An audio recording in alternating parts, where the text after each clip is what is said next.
whimpered and clawed and struggled to get out. And once out and bitten by the cold, with equal insistence, he whimpered and clawed to get back. His unceasing plaint and movement was anything but sedative to my jangled nerves. In the first place, I was uninterested in the brute. He meant nothing to me. I did not know him. Time and again, as I drearily waited, I was on the verge of giving him to the driver. Once, when two little girls, evidently the wharfinger's daughters, went by, my hand reached out to the door to open it so that I might call to them and present them with a puling little wretch. A farewell surprise package from Galbraith. He had arrived at the hotel the night before by express from New York. It was Galbraith's way. Yet he might so easily have been decent like other folk and sent fruit, or flowers even. But no, his affectionate inspiration had to take the form of a yelping, yapping 2-month-old puppy. And with the advent of the terrier, the trouble had begun. The hotel clerk judged me a criminal before the act I had not even had time to meditate. And then Wada, on his own initiative and out of his own foolish stupidity, had attempted to smuggle the puppy into his room and had been caught by a house detective. Promptly, Wada had forgotten all his English and lapsed into hysterical Japanese, and the house detective remembered only his Irish, while the hotel clerk had given me to understand in no uncertain terms that it was only what he had expected of me. Damn the dog, anyway, and damn Galbraith, too, and as I froze on in the cab on that bleak pier end, I damned myself as well, and the mad freak that had started me voyaging on a sailing ship around the Horn.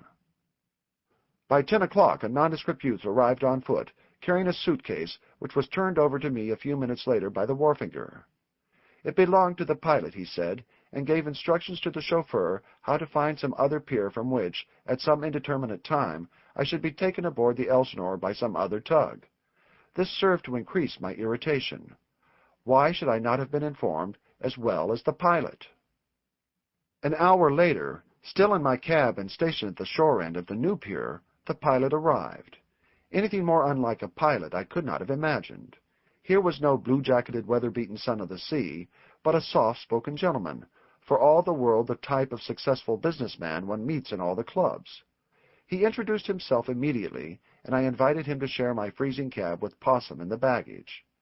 That some change had been made in the arrangements by Captain West was all he knew, though he fancied the tug would come along any time. And it did, at 1 in the afternoon, after I had been compelled to wait and freeze for 4 mortal hours. During this time I fully made up my mind that I was not going to like this Captain West.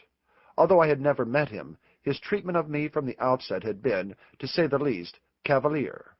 When the Elsinore lay in Erie Basin, just arrived from California with a cargo of barley, I had crossed over from New York to inspect what was to be my home for many months.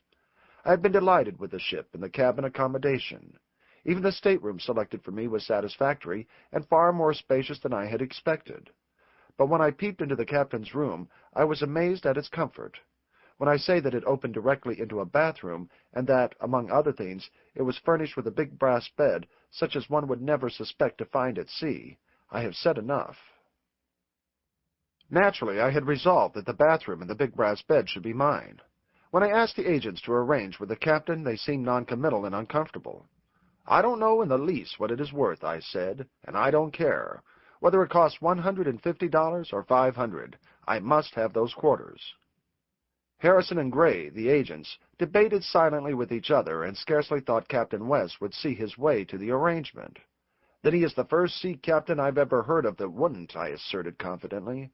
"Why, the captains of all the Atlantic liners regularly sell their quarters." "But Captain West is not the captain of an Atlantic liner," Mr. Harrison observed gently. "Remember, I am to be on that ship many a month," I retorted. "Why, heavens, bid him up to 1,000 if necessary." "We'll try," said Mr. Gray, "but we warn you not to place too much dependence on our efforts. Captain West is in Searsport at the present time, and we will write him today." To my astonishment, Mr. Gray called me up several days later to inform me that Captain West had declined my offer. "Did you offer him up to 1,000?" I demanded. "What did he say?" "He regretted that he was unable to concede what you asked," Mr. Gray replied. A day later I received a letter from Captain West. The writing and the wording were old-fashioned and formal. He regretted not having yet met me, and assured me that he would see personally that my quarters were made comfortable. For that matter, he had already dispatched orders to Mr. Pike, the first mate of the Elsinore, to knock out the partition between my stateroom and the spare stateroom adjoining. Further, and here is where my dislike for Captain West began, he informed me that if, when once well at sea, I should find myself dissatisfied, he would gladly, in that case, exchange quarters with me. Of course, after such a rebuff, I knew that no circumstance could ever persuade me to occupy Captain West's brass bed. And it was this Captain Nathaniel West, whom I had not yet met, who had now kept me freezing on pier ends through 4 miserable hours.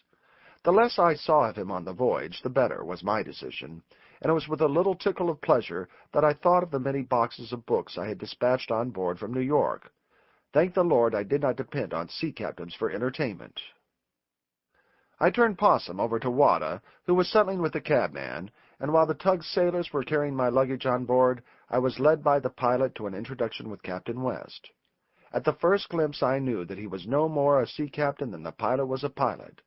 I had seen the best of the breed, the captains of the liners, and he no more resembled them than did he resemble the bluff-faced, gruff-voiced skippers I had read about in books. By his side stood a woman, of whom little was to be seen, and who made a warm and gorgeous blob of color in the huge muff and bowl of red fox in which he was well-nigh buried. "My God, his wife!" I darted in a whisper at the pilot. "Going along with him?" I had expressly stipulated with Mr. Harrison when engaging passage that the one thing I could not possibly consider was the skipper of the Elsinore taking his wife on the voyage, and Mr. Harrison had smiled and assured me that Captain West would sail unaccompanied by a wife. "It's his daughter," the pilot replied under his breath. "Come to see him off, I fancy. His wife died over a year ago. They say that is what sent him back to the sea. He'd retired, you know." Captain West advanced to meet me, and before our outstretched hands touched, before his face broke from repose to greeting and the lips moved to speech, I got the first astonishing impact of his personality. Long, lean, in his face a touch of race as I yet could only sense. He was as cool as the day was cold, as poised as a king or emperor, as remote as the farthest fixed star, as neutral as a proposition of Euclid. And then, just ere our hands met, a twinkle of, such distant and controlled geniality quickened the many tiny wrinkles in the corner of the eyes. The clear blue of the eyes was suffused by an almost colorful warmth. The face, too, seemed similarly to suffuse. The thin lips, harsh set the instant before, were as gracious as Bernhardt's when she molds sound into speech. So curiously was I affected by this first glimpse of Captain West, that I was aware of expecting to fall from his lips I knew not what words of untold beneficence and wisdom. Yet he uttered most commonplace regrets at the delay in the voice provocative of fresh surprise to me. It was low and gentle, almost too low, yet clear as a bell, and touched with a faint reminiscent twang of old New England. "And this is the young woman who was guilty of the delay," he concluded my introduction to his daughter. "Margaret, this is Mr. Pathurst." Her gloved hand promptly emerged from the foxskins to meet mine, and I found myself looking into a pair of gray eyes bent steadily and gravely upon me. It was discomfiting, that cool, penetrating, searching gaze. It was not that it was challenging, but that it was so insolently businesslike.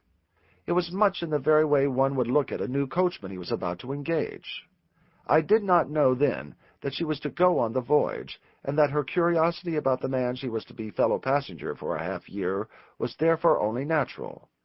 Immediately she realized what she was doing, and her lips and eyes smiled as she spoke. As we moved on to enter the tug's cabin, I heard Possum's shivering whimper rising to a screech, and went forward to tell Wada to take the creature in out of the cold. I found him hovering about my luggage, wedging my dressing-case securely upright by means of my little automatic rifle. I was startled by the mountain of luggage around which mine was no more than a fringe. Ship's stores was my first thought, until I noted the number of trunks, boxes, suitcases, and parcels and bundles of all sorts. The initials on what looked suspiciously like a woman's hat trunk caught my eye. M.W. Yet Captain West's first name was Nathaniel. On closer investigation, I did find several N.W.s, but everywhere I could see the M.W.s. Then I remembered that he had called her Margaret. I was